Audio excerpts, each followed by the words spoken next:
মেয়েদের ক্ষেত্রে এটা হয়, যদি কোনো মেয়ে লাভ ম্যারেজ করে এবং তারপর যখন তার পরিবারের সমস্যা দেখা দেয় বা দুজনের মধ্যে কোনো প্রবলেম আসে, তখন বাড়ির লোক বলে, মেয়েদের বাড়ির লোক বলে যে আমরা তো বারণ করেছিলাম, তুই তো শুনিসনি, বারণ করেছিলাম তো এভাবে বিয়ে করিস না। যেখানে মা বাবার আশীর্বাদ থাকে না সেখানে জীবন সুখের হয় না। ওকে, মেনে নিলাম মা বাবার আশীর্বাদ নেই, মা বাবাদেরকে কষ্ট দিয়ে পালিয়ে বিয়ে করেছি বলে তার জন্য এরকম অবস্থা। কিন্তু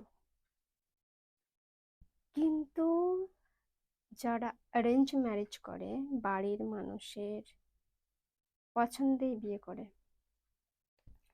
তাদের লাইফে যখন প্রবলেম আসে, কোনো সমস্যা হয়, তখন বাড়ির লোক কি বলে? তখন বাড়ির লোক বলে, কি করবি, এটা তোর ভাগ্যে ছিল, যা হয়েছে মেনে নে। যত তাড়াতাড়ি এইসব মেনে নিতে পারবি ততই তোর জন্য মঙ্গল। মেয়েটার ইচ্ছে না থাকার সত্ত্বেও তার পরিবারের কথা ভেবে দিতে রাজি হয়ে যায়। পরে কোনো সমস্যা হলে বাড়ির লোক সেটা, নিজেদের দোষটা সেটা দেখে না, তখন মেয়েটাকে বলে তোর ভাগ্যে যেটা ছিল সেটাই তো হবে।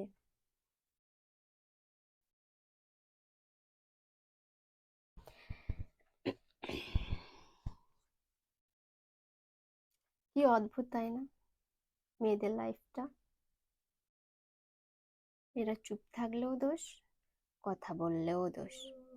তাহলে কেন লাভ ম্যারেজ করলে সেই সমস্যাগুলোকে বড় করে দেখে পরিবার? কেন সব দোষ মেয়েটার দেয়?